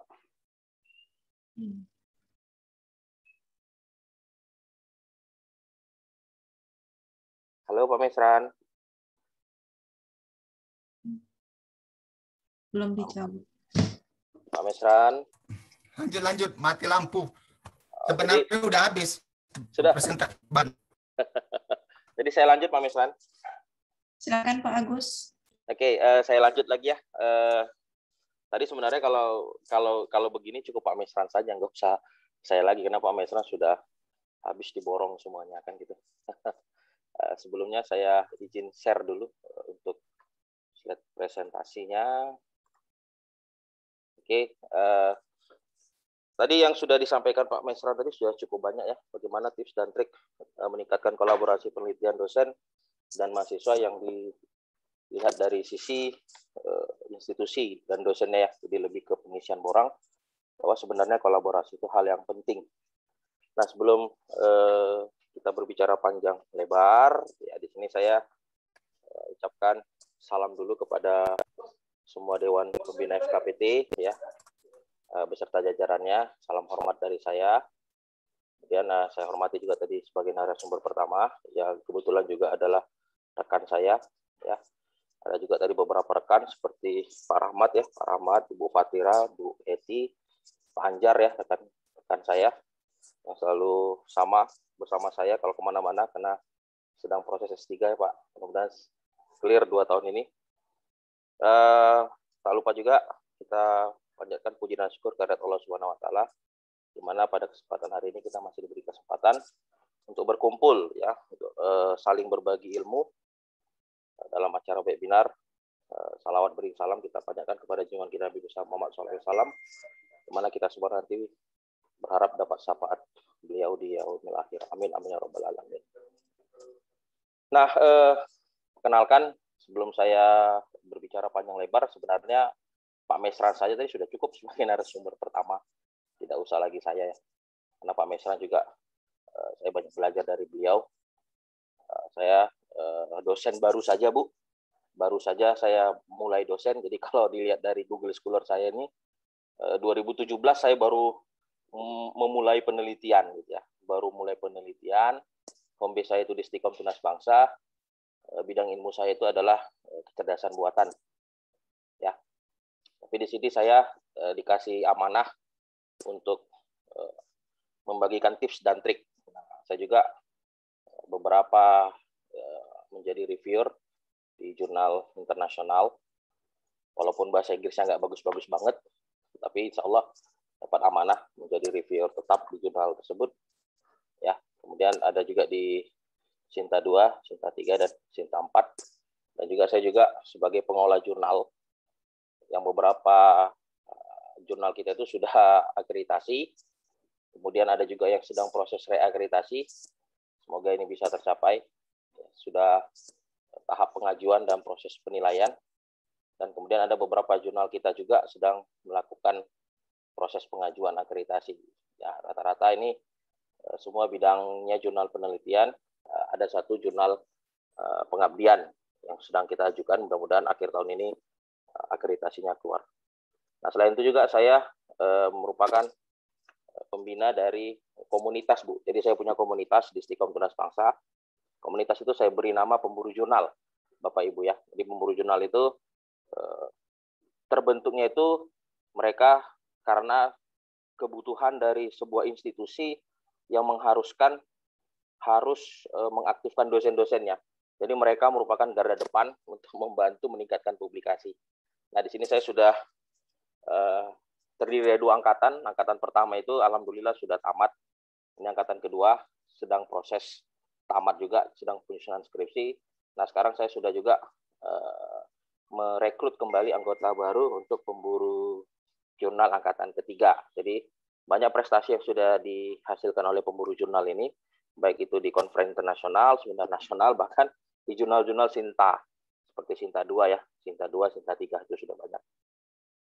Nah, saya dapat kebagian bagaimana tips dan trik peningkatan kolaborasi penelitian mahasiswa dan dosen. Nah, tadi Pak Mesra tadi sudah sampaikan bahwa sebenarnya kolaborasi itu merupakan hal yang penting. Nah, kita sebagai dosen sebenarnya harus mengetahui bahwa sebenarnya kita itu diberikan kelebihan, diberikan pengetahuan yang sebenarnya pengetahuan itu harus kita bagi. Tapi kadang-kadang dosen terlena sehingga mereka itu lupa untuk melakukan sharing knowledge. Dosen terlalu sibuk dengan dunianya sendiri gitu. Padahal ada hal-hal yang penting yang sebenarnya tadi yang dikatakan Pak Mesra itu dapat membantu si dosen tersebut dengan memanfaatkan sumber daya alam tadi, sumber daya manusia tadi, ya. Siapa itu sumber daya manusianya? Adalah mahasiswa itu sendiri. Nah, sebelum kita berbicara tips dan trik, sebenarnya kita harus paham dulu sebenarnya definisi dari kolaborasi itu apa sih? Nah, dari kutipan yang diberikan oleh si Puspa tahun 2018, dia mengatakan bahwa kolaborasi itu adalah proses kerjasama untuk menelurkan gagasan atau ide dalam menyelesaikan masalah secara bersama-sama menuju visi bersama. Jadi ada sebuah gagasan yang diselesaikan secara bersama-sama untuk mencapai tujuan bersama-sama. Nah, ini harus dipahami dulu ya. Karena kalau nggak dipahami nanti kesannya itu bukan kolaborasi gitu. Karena banyak kejadian bahwa dosen memberikan arahan kepada mahasiswanya itu semacam garis perintah antara dosen dan mahasiswa. Maksudnya itu antara atasan dan bawahan. Jadi ya kerjakan, nanti kumpul, tapi mahasiswa tidak dibekali. Nah, kolaborasi yang kita inginkan bukan seperti itu. Tapi bagaimana kita duduk bersama, kemudian memikirkan gagasan ide yang sama, memikirkan masalah yang sama, memikirkan solusi yang bersama untuk mencapai visi bersama. Nah, itu tadi. Nah, sebelum kita ke sana, kita harus tahu dulu sebenarnya apa sih definisi dosen itu dari peraturan pemerintah Republik Indonesia tahun 2009 nomor 37, bahwa dikatakan dosen itu merupakan pendidik profesional dan ilmuwan dengan tugas utama mentransformasikan, mengembangkan, dan menyebarluaskan pengetahuan. Jadi ada kata menyebarluaskan ilmu pengetahuan, teknologi, dan seni melalui pendidikan, penelitian, dan pengabdian kepada masyarakat. Nah, itu definisi dosen yang sudah dibuat menjadi ketetapan nomor 37 tahun 2009. Nah, artinya kita sendiri yang sudah mengaku dirinya dosen berarti harus meluangkan waktu untuk menyebarluaskan ilmu pengetahuan. Nah, ada tadi Pak Mesra singgung dengan istilah Tridharma perguruan tinggi yang terdiri dari pendidikan, penelitian, pengabdian kepada masyarakat. Nah, mungkin pendidikan itu kita nggak usah pusing karena itu akan berjalan sendiri ya. Karena seorang dosen itu memiliki home base. Kalau otomatis kalau dia memiliki home base berarti dengan sendirinya pendidikan itu akan berjalan sesuai dengan rule-nya. Tetapi kalau penelitian dan pengabdian tidak. Ini harus kita set. Ini harus kita program. Ini harus kita rencanakan dengan matang. Oke, memang untuk penelitian dan pengabdian sebenarnya dosen sudah diberikan aturan satu semester itu satu luaran penelitian berupa publikasi. Tetapi alangkah baiknya kalau dosen itu melewati batas kemampuannya dengan mencoba menyebarluaskan ilmu pengetahuan tadi. Jadi keluar dari jalur aman. Jadi tidak cari ilmu selamat. Wah, yang penting satu semester sudah ada publikasi, sudah cukup, tidak gitu. Kenapa? Karena ilmu yang diberikan kepada kita itu tadi menjadi tanggung jawab kita bersama. Karena dosen itu juga merupakan tenaga pendidik yang tugasnya adalah mencerdaskan anak bangsa. Jadi menjadi beban kita juga apabila kita sebagai seorang dosen tidak mengambil kewajiban itu tadi ya, ikut mencerdaskan anak bangsa.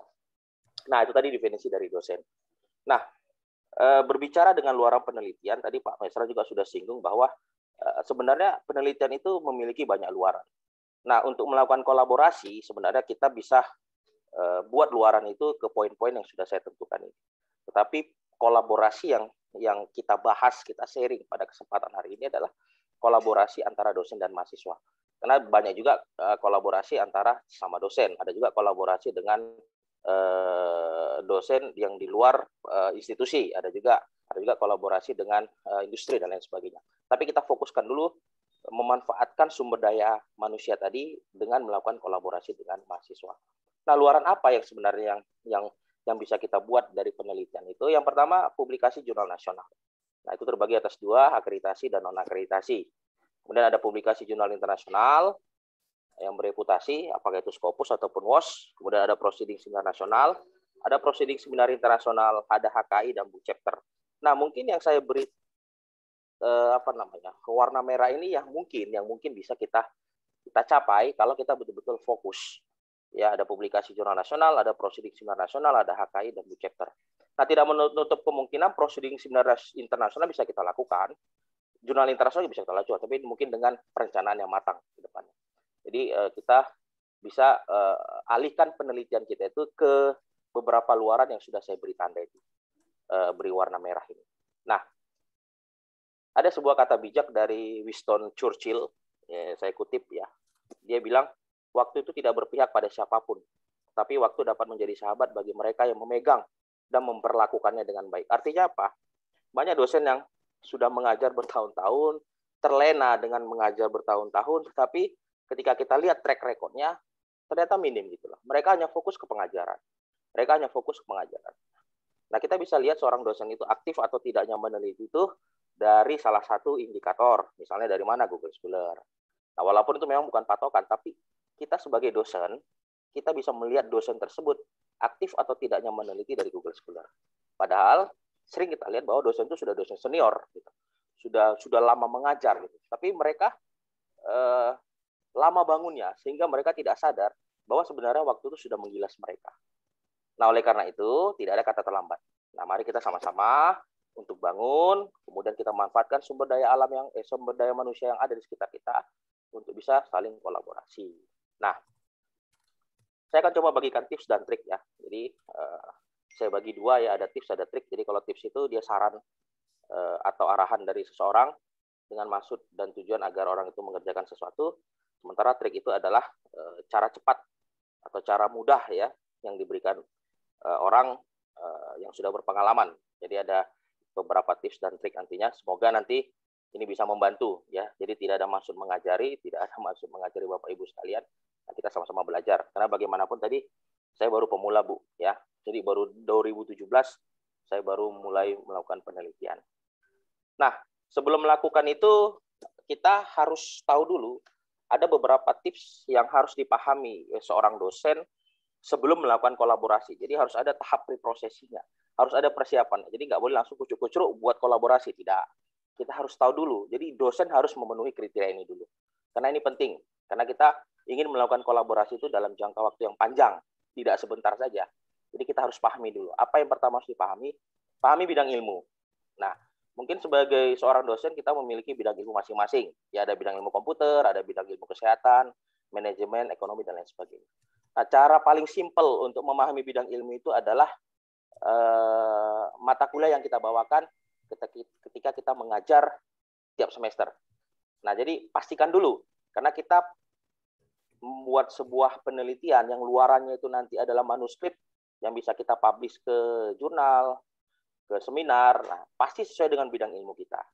Nah, pertanyaannya, bolehkah kita melakukan penelitian itu di luar bidang ilmu kita? Sebenarnya boleh-boleh saja, tapi sifatnya kolaborasi bidang ilmu, gitu. Itu nggak sah-sah saja. Misalnya komputer dikaitkan dengan manajemen, komputer dikaitkan dengan hukum, kemudian manajemen dikaitkan dengan kesehatan, itu sah-sah saja. Tapi yang jelas pahami dulu bidang ilmu ibu masing-masing. Nah, ini penting sekali. Jangan sampai nanti bidang ilmu Ibu itu adalah komputer, tetapi nanti pengimplementasian dari luaran penelitiannya itu lebih banyak ke manajemen, lebih banyak ke sosial budaya dan lain sebagainya. Ya, jadi pahami dulu. Ya, itu yang pertama. Karena setiap dosen pasti sudah pernah melakukan yang namanya luaran penelitian. Ya, apakah itu proceeding, apakah itu jurnal nasional, ya, dan lain sebagainya. Nah, yang kedua apa yang harus dipahami sebelum melakukan kolaborasi, memiliki rencana dan goal yang jelas. Nah, ini penting. Nah, tadi saya sudah sampaikan bahwa dalam melakukan kolaborasi dengan mahasiswa, kita tidak langsung kucuk-kucuk, langsung buat paper, manuskrip, kemudian terbit. Tidak. Tapi kita harus memiliki rencana dan goal yang jelas. Biasanya rencana dan goal ini di-set di awal tahun. Kalau saya pribadi itu di awal tahun atau di awal semester. Nah, biasanya rencananya bagaimana? Saya sudah sudah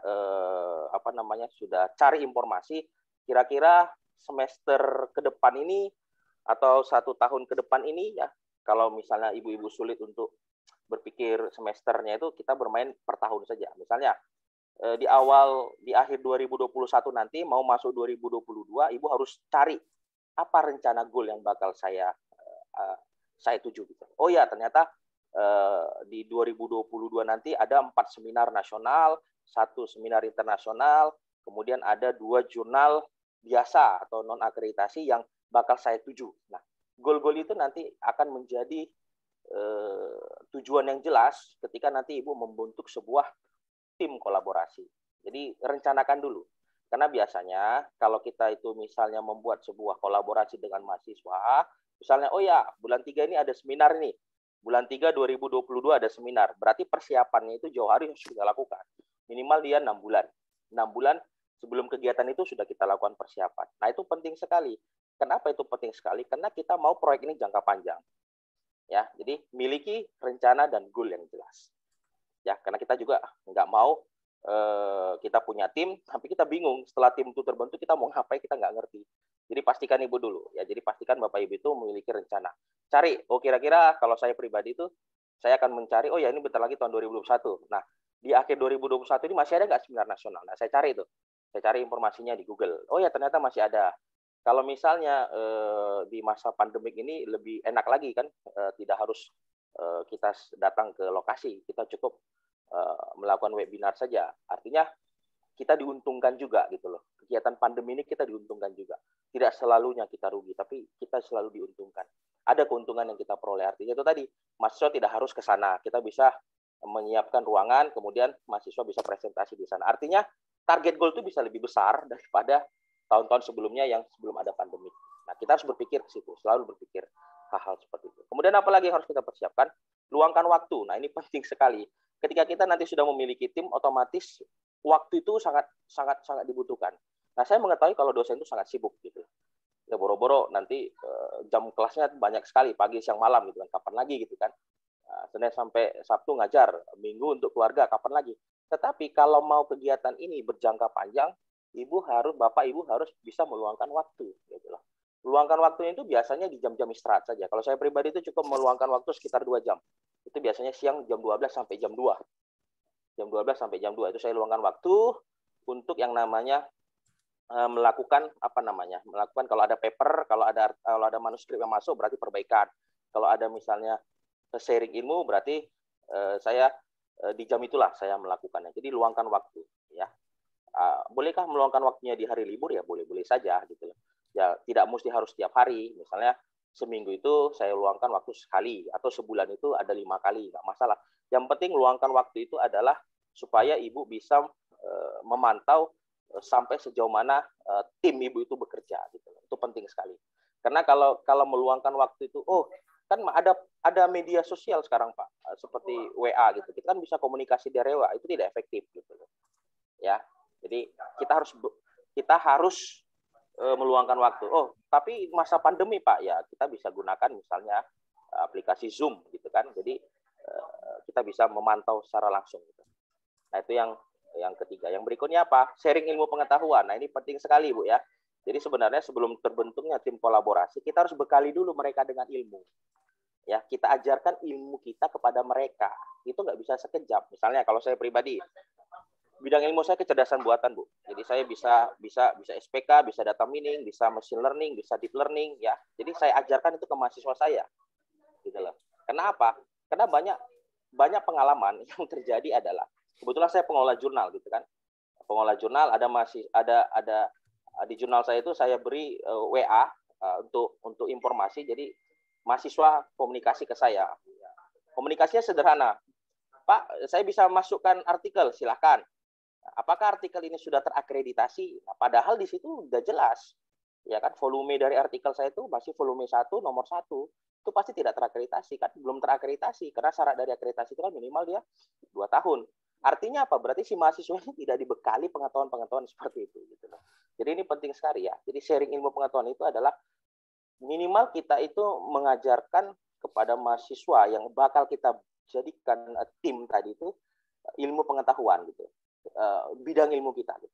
Apakah kita memberikan pengetahuan tentang metode yang kita pahami, kemudian sedikit penjelasan tentang teknik pembuatan artikel ilmiah, bagaimana yang namanya mensubmit manuskrip ke OJS dan lain sebagainya. Banyak yang harus kita persiapkan sebelum kita melakukan kolaborasi. Dan ini sering sekali terjadi ketika tim kolaborasi itu terbentuk, tidak ada sharing ilmu pengetahuan. Jadi kalau dalam sebuah alur flowchart dia garis tegas. Ya dosen cuma memberikan arahan, ayo buat artikel. Ya udah gitu saja gitu. Setelah dibuat artikel, dosen tidak mau menjemput bola itu tadi gitu. Dosen enggan gitu. Yang penting saya mau artikel ini terbit di jurnal akreditasi. Wah. Jadi semacam bos dengan karyawan ya. Sementara yang kita butuhkan di kolaborasi itu adalah mahasiswa menganggap kita itu sebagai dosen adalah sebagai leader, sebagai leader dalam tim, bukan sebagai bos. Nah, itu penting sekali. Kemudian apalagi yang harus dipersiapkan? Mau repot dan capek. Nah, ini tadi Pak Mesran sudah singgung. Ini pasti repot dan capek, Bu. Tetapi karena ini proyek jangka panjang, Ibu nanti Bapak dan Ibu akan menikmati hasilnya. Apalagi tadi Pak Mesran sudah bilang 40 artikel itu bakal saya publish, itu aset gitu loh. Artinya Pak Mesran sudah nggak mau pusing-pusing lagi gitu loh. Dia sudah punya 40 artikel yang sudah disiapkan mahasiswa, tinggal nanti diatur saja kemana arahnya. Oh ya, ini artikel ini bagus, bisa saya masukkan Jurnal Sinta 2. Oh, artikel ini bisa Jurnal Sinta 3. Oh ya, artikel ini bisa ke seminar nasional. Dengan 40 itu tadi, otomatis ya Pak Mesran nggak akan pusing lagi kalau mengisi laporan BKD. Jadi pasti dia repot dan capek. Dan itu yang harus kita siapkan dulu, mau repot dan capek. Kemudian yang berikutnya adalah yakinkan bahwa semua kegiatan yang kita lakukan ini sifatnya simbiosis mutualisme. Nah, kita mengetahui bahwa simbiosis mutualisme itu sudah saling menguntungkan satu sama lain. Tidak ada yang dirugikan. Ya, dosennya untung, mahasiswanya juga untung. Ya, karena semuanya itu sama-sama diuntungkan. Nah, itu yang tips yang harus dilakukan dosen sebelum melakukan kolaborasi. Jadi pahami bidang ilmunya, miliki rencana dan goal yang jelas, kemudian luangkan waktu, sharing ilmu pengetahuan, mau repot dan capek, serta yakinkan bahwa semua kegiatan ini, semua kolaborasi yang saya lakukan ini sifatnya simbiosis mutualisme atau saling menguntungkan satu sama lain. Nah, itu tadi tipsnya. Kemudian yang berikutnya adalah kalau sudah kita pahami itu, kita baru masuk ke tips bagaimana cara peningkatan kolaborasi, ya. Yang pertama itu adalah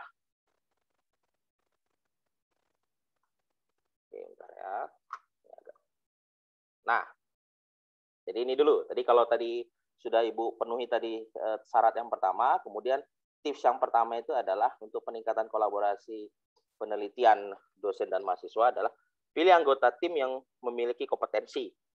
Utamakan kualitas bukan kuantitas. Nah, seperti saya tadi, saya sudah punya komunitas yang saya beri nama Pemburu Jurnal, Bu. Jadi biasanya anggota tim yang saya bentuk itu adalah di semester awal. Jadi hindari pembentukan anggota tim itu di semester akhir. Kenapa? Karena biasanya kalau di semester akhir itu mereka nggak akan fokus lagi. Mereka akan sibuk untuk menyelesaikan yang namanya karya ilmiah mereka. Kalau di S1 namanya skripsi. Tapi pilihlah anggota tim itu mulai dari semester 2. Bah, semester 2 kan Pak masih terlalu dini. Iya, makanya tadi ada namanya pre-processing. Nah, Ibu ajarkan sharing knowledge Ibu tadi itu di semester 2. Dengan harapan di semester 3 Ibu mulai start untuk mencapai goal dan rencana Ibu tadi atau Bapak Ibu tadi. Jadi berapa jumlah anggota tim yang harus saya pilih, Pak? Ya terserah gitu. Nah, kalau saya pribadi tidak masalah gitu. Kalau saya itu biasanya milihnya 20 gitu, 20, 15 nggak masalah. Karena saya memiliki misalnya, oh ya saya pilih 15 mahasiswa yang kompeten dari semester 2. Nah, dari 15 ini kan saya bagi-bagi. 3 orang nanti saya ajari SPK, 3 orang lagi saya ajari data mining. Nah, 3 orang lagi saya ajari Faci Logic. Kemudian 2 orang lagi saya ajari machine learning. Kemudian 1 orang lagi saya ajari deep learning. Nah, itu tugas saya untuk memberikan pengetahuan dulu kepada mereka. Nah, bisa 1 atau 2, Pak, bisa saja gitu loh. Jadi tergantung. Ingat, kolaborasi ini kita maunya jangka panjang. Jadi kita harus mau jemput bola, jangan nunggu bola. Jadi pilih anggota tim yang memiliki kompetensi. Bisa saya pilih 1 kelas, Pak? Ya bisa saja. Kalau Ibu memang mau capek, mau repot, nggak masalah. Itu tergantung. Karena nanti impact-nya itu, dampaknya itu adalah ke kita juga. Gitu. Semakin banyak mahasiswa yang kita kita pilih, kita ajarkan, kemudian kita arahkan mereka untuk ke pembuatan luaran penelitian, maka juga nanti akan berdampak kepada kita. Jadi pastikan Bapak memiliki waktu tadi untuk memilih anggota-anggota tim yang berkompetensi. Ya caranya gimana, Pak? Ya kan kita sebagai dosen kan punya kelas, ya kita cukup bisa masuk ke kelas mereka aja gitu. Kan kita bisa lihat selama proses mengajar mana, oh ya ini mahasiswa ini cepat nangkap, oh ya ini kurang. Kita yang berhak memilihnya. Jadi jangan ada like dislike gitu ya. Misalnya kalau dosen ada like dislike gitu, wah ini ada perempuan ini cantik nih, aja anggota tim saya. Tidak. Jadi utamakan kualitas ya, bukan kuantitas. Nah, yang berikutnya adalah pastikan memilih anggota tim dari tingkat awal. Nah, tadi saya sebutkan, kalau bisa itu dia lebih dari semester 2. Dari semester 2 dan bukan dari tingkat akhir. Kenapa? Dari tingkat akhir tadi itu sudah terbagi nanti pikirannya, Bu. Sudah nggak fokus lagi. Mereka fokus bimbingan, mereka harus fokus mengerjakan karya ilmiah, skripsi mereka dan lain sebagainya. Walaupun nanti kita punya jatah untuk membimbing, tapi itu beda. Kita mau kolaborasi ini dalam waktu yang jangka panjang. Jadi kita punya anggota timnya akan kita majukan di beberapa rencana goal yang sudah kita siapkan tadi dari awal. Nah, kemudian pastikan seluruh anggota tim itu benar-benar diikutsertakan. Jadi jangan ada diskriminasi, yang milih anggotanya 20 orang, nanti yang diterjunkan cuma 5 orang saja. Tidak, semua ikutsertakan itu.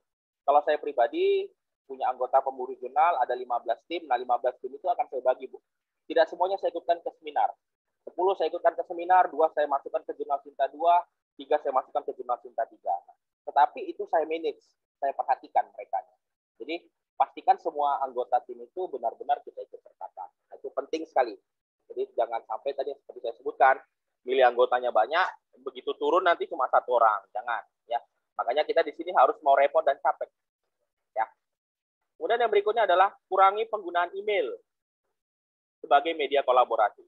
Nah, dari pengalaman saya, ternyata penggunaan email ini tidak efektif. Gitu loh. Jadi misalnya, ayo kita buat manuskrip. Topik sudah kita berikan, judul sudah oke, kemudian lakukan pembuatan latar belakang masalah. Kemudian mereka kirim ke email. Itu sebenarnya hal yang menyulitkan mereka. Nah, kita bisa gunakan, atau misalnya sebelum pandemi kita bisa langsung menyiapkan waktu kita untuk langsung diskusi. Gitu. Jadi mereka bawa bahan mereka, kita periksa secara langsung, kemudian kita kasih coret-coret, mereka langsung perbaiki. Nah, tapi kalau misalnya di pandemi ini bagaimana, Pak? Nah, kita bisa menggunakan media ya seperti Zoom. Nah, Zoom itu lebih efektif. Ya, kita memang harus mau berkorban gitu loh. Karena aset kita itu adalah mahasiswa. Jadi kita harus di awal itu harus betul-betul mempersiapkan dulu biar nanti di akhirnya enak gitu. Nah, jadi Ibu bisa menggunakan Zoom misalnya. Ayo, dari 5 orang tadi yang mau ikut seminar di komik misalnya 2021 mana? Nah, presentasi gitu loh. Presentasi di sini adalah sampai sejauh mana mereka membuat materi yang sudah saya sampaikan. Nah, di situ langsung kita koreksi. Oh ya, ini latar belakangnya kurang nih. Kamu tambahkan penelitian 2 tahun terakhir. Oh ya, ini state of the art-nya kurang mantap. Kamu ganti nih. Jadi mereka langsung take and give sama kita. Nah, itu penting sekali. Jadi kurangi penggunaan email. Karena biasanya email ini saya nggak salahkan email. Kalau pengolah jurnal itu email sangat penting. Karena misalnya kalau dia seorang editor, pasti email itu menjadi kunci gitu loh. Dia harus cek email satu persatu setiap hari berapa masuk, karena nanti harus didistribusikan ke ke reviewer sebelum nanti ke associate editor misalnya. Tapi kalau di sini untuk meningkatkan kolaborasi itu penggunaan email harus dikurangi. Lebih bagus kita menggunakan aplikasi Zoom langsung ya kita berikan koreksi kepada mahasiswanya. Kemudian apalagi tips yang berikutnya adalah tingkatkan frekuensi dalam komunikasi. Nah ini tadi, ya kita harus memantau. Tadi Pak Mesran sudah bilang, kita harus mau capek gitu. Kita harus pantau. Tadi Pak Mesran beri tanda warna tadi ya, warna, oh ya ini belum bagus, ini sudah bimbingan sekali. Dan kita harus buat konsep itu gitu. Kenapa? Karena kita sendiri, kita mau kolaborasi kita itu bagus dengan mahasiswa gitu. Nah, jadi kita harus tingkatkan frekuensi. Nah, jadi boleh Pak menggunakan WA, ya boleh saja gitu loh. Kalau misalnya pertanyaan-pertanyaan ringan itu ya boleh kita sampaikan WA. Tapi kalau misalnya kita sudah kasih deadline, oh ya besok kita koreksi ya untuk metodologi penelitian, kita gunakan Zoom, nanti link saya berikan. Nah, nanti mahasiswa sudah standby itu, nah, satu-satu. Nah, kemudian mereka presentasi. Nah, itu termasuk bentuk komunikasi. Semakin tinggi frekuensi komunikasi kita, maka nanti mereka akan merasa dihargai gitu. Dan mereka akan merasa, oh ya ternyata saya betul-betul diikutsertakan dalam tim ini. Jadi komunikasi itu sangat penting. Jangan buat komunikasi kaku, karena banyak sekali terjadi bahwa antara dosen mahasiswa itu takut gitu loh. Nah, kalau saya pribadi itu mahasiswa nggak usah ditakutin, Bu. Ya, karena mahasiswa sendiri itu udah pasti takut gitu. Mungkin ada di ruangan ini, di webinar ini juga mahasiswa S2 atau S3. Jadi sebagai seorang mahasiswa itu kita nggak perlu ditakutin dosen lagi karena kita sudah takut gitu. Tapi bagaimana kita sebagai dosen itu membuat pendekatan ke mahasiswa agar mahasiswa kita itu merasa nyaman gitu. Merasa nyaman itu maksudnya merasa nyaman untuk oh ya saya merupakan bagian dari kolaborasi penelitian ini loh. Gitu loh. Jadi dalam hal yang positif. Jadi frekuensi komunikasi itu juga harus ditingkatkan. Nah, saya punya tips ya lah. Jadi mahasiswa itu adalah mitra dan aset, maka berikan mereka kepercayaan. Nah, itu beberapa tips yang mungkin bisa Bapak Ibu lakukan untuk melakukan kolaborasi penelitian dosen agar nanti kolaborasinya itu meningkat. Ya. Jadi nggak banyak-banyak sebenarnya ya, cuma sedikit saja. Yang penting memang dipahami.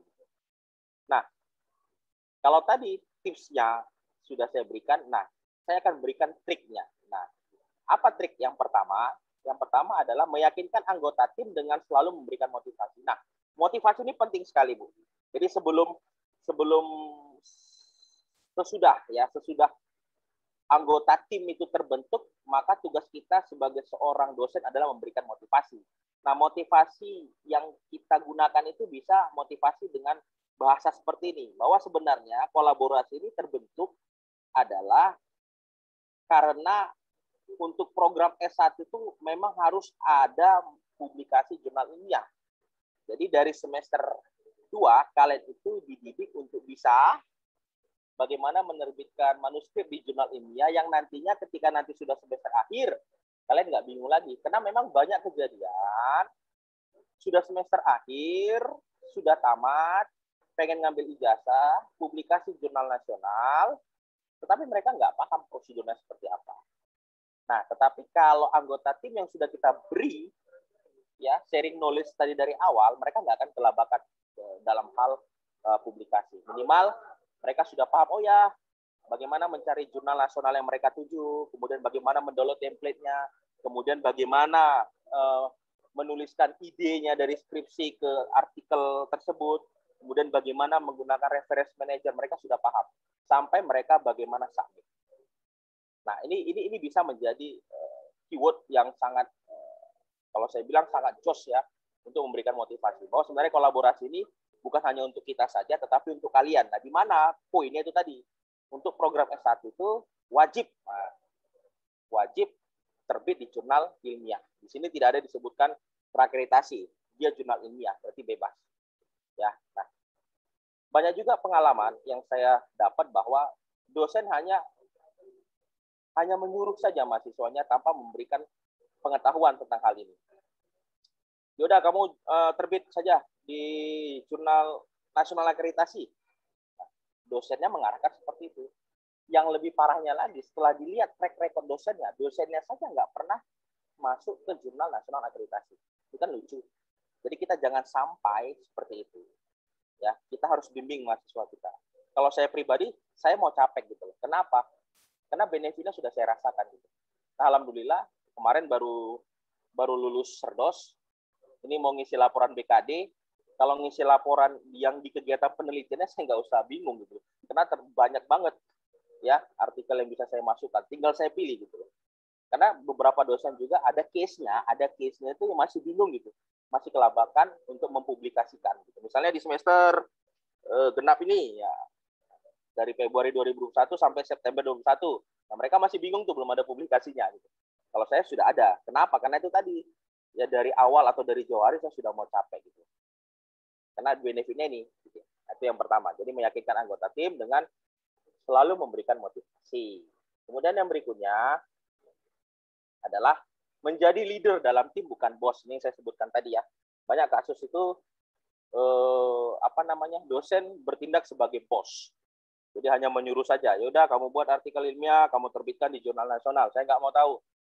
Saya mau ke jurnal nasional akreditasi. Mahasiswanya mau nangis nggak bisa, mau nolak nggak bisa. Makanya tadi saya bilang, mahasiswa nggak usah ditakuti, karena mereka memang sudah takut. Yang perlu kita buat adalah bagaimana mahasiswa itu nyaman dengan kita dalam arti, ya oh ya ternyata pembimbing saya atau dosen saya menganggap saya itu sebagai tim. Nah, biasanya perbedaan bos dan leader itu nampak ketika kita itu memberikan arahan. Nah, kita nggak pernah mengucapkan kata, oh saya, nggak, tapi kita. Berarti kita melakukan proyek ini secara bersama-sama. Kita berarti semua anggota tim. Nah, jadi usahakan kita menjadi leader dalam tim, bukan bos. Ya, jadi kenapa? Karena kita ingin melakukan kolaborasi dalam waktu jangka panjang untuk mencapai goal-goal yang sudah kita set dari awal tadi. Nah, itu trik yang kedua. Nah, kemudian yang ketiga adalah lakukan upaya agar anggota tim melakukan citasi ke publikasi kita yang berkaitan dengan topik yang dilakukan. Nah, sebagai tahap awal ini bisa dilakukan. Maksudnya bagaimana, Pak? Kita mengarahkan anggota tim kita, mahasiswa kita tadi yang sudah kita set. Oh ya, tahun ini atau bulan 11 ini kita masukkan 10 artikel ke seminar nasional, 3 artikel ke jurnal nasional akreditasi, 2 artikel ke jurnal nasional. Nah, kita nggak apa-apa atau menyuruh mahasiswa kita untuk mensitasi artikel kita yang berkaitan dengan topik penelitian kita. Gitu. Itu nggak apa-apa. Gitu. Jadi kalau saya bilang itu self-citation ya nggak masalah, wajar-wajar saja. Misalnya, oh ya topik SPK, berarti coba cari penelitian saya tentang SPK. Oh ya, data mining, coba cari penelitian saya tentang data mining. Coba dikutip gitu loh. Ya nggak masalah gitu loh. Karena itu nanti akan berdampak ke peningkatan publikasi artikel ilmiah. Ya. Nah, saya kasih ilustrasi sedikit. Nah, mungkin Bapak Ibu sudah paham tentang yang namanya H-index. Tetapi H-index itu bisa bertambah atau bisa naik kalau jumlah paper juga naik. Nah, ini ilustrasinya sederhana ini. Jadi saya ada 6 paper, kemudian ada jumlah citasinya. Nah, sekarang pertanyaannya ini H-index berapa? Nah, ini H-index berapa gitu. Nah, ini H-index 5 gitu. Kenapa? Karena syarat H-index itu adalah minimal 1 paper disitasi untuk setiap minimal H-index. Jadi kalau misalnya ada 1 paper, minimal dia disitasi 1 berarti H-index 1. Kalau ada 2 paper, misalnya paper 1, paper 2, paper 1 itu disitasi 1 orang, paper 2 itu disitasi 3 orang, berarti dia H-index 2. Jadi pertanyaannya sederhana Bapak Ibu. Kalau Ibu punya 1 paper, disitasi 1000 orang, tetap Ibu H-index 1 gitu. Nggak akan pernah naik jadi H-index 2. Gitu. Jadi bagaimana supaya jadi H-index 2? Ibu buat paper lagi gitu loh. Nah, sehingga nanti paper Ibu yang kedua itu ada kesempatan untuk disitasi dan naik H-index-nya gitu dia. Nah, kalau saya pribadi, saya atur itu. Artikel-artikel saya yang sudah banyak H-index-nya, saya kan nggak H-index lagi. Saya nggak akan kutip lagi gitu. Saya akan ganti dengan artikel terbaru saya untuk dikutip. Jadi secara otomatis H-index saya naik gitu. Jadi misalnya ada beberapa dosen itu ya kutipan citasinya hanya 1 paper aja, saya enggak gitu. Oh ya ternyata saya punya 200 paper ini sudah saya kutip. Ya udah, saya akan cari ke 200 paper 1 terbitan terbaru. Berarti saya akan memanage referensi manajer saya, misalnya Mendeley saya, untuk mengaset jurnal-jurnal terbaru saya. Nah, misalnya contohnya ini, saya kasih contoh. Nah, ini saya ambil dari dari Google Scholar saya. Ini publikasi di tahun 2021. Ini sudah ada 2022 ya.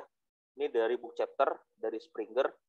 Ini banyak nih kolaborasi mahasiswa nih dengan saya. Nah, ini kan belum ada nih H-index ya. Tetapi ini akan menjadi proyek saya di tahun 2022 nanti gitu loh. Nah, misalnya ini topiknya DCC Support System berarti berkaitan dengan SPK. Ini key means. Ini tentang pengabdian kepada masyarakat. Ini tentang algoritma data mining. Ini tentang SPK. Nah, ini menjadi aset saya gitu loh. Makanya tadi Pak Mesran, wah indeksnya tinggi. Sebenarnya saya nggak pernah mikirkan H-index, tapi cara kerja saya seperti itu. Jadi artikel-artikel tahun 2020 yang sudah diindeks banyak, saya nggak akan lakukan lagi tuh. Saya akan alihkan, saya akan coba memasukkan artikel-artikel baru untuk diindeks baru gitu loh. Sehingga nanti kemungkinan H-indeksnya bertambah itu tinggi gitu. Nah, begitu juga misalnya untuk jurnal kolaborasi Scopus. Nah, ini kan ada jurnal-jurnal baru masuk nih yang H-indeksnya 0 ini. Nah, ini akan menjadi proyek saya berikutnya ketika saya membuat manuskrip yang akan saya terbitkan di konferensi internasional atau di jurnal internasional. Ini kan saya indeks.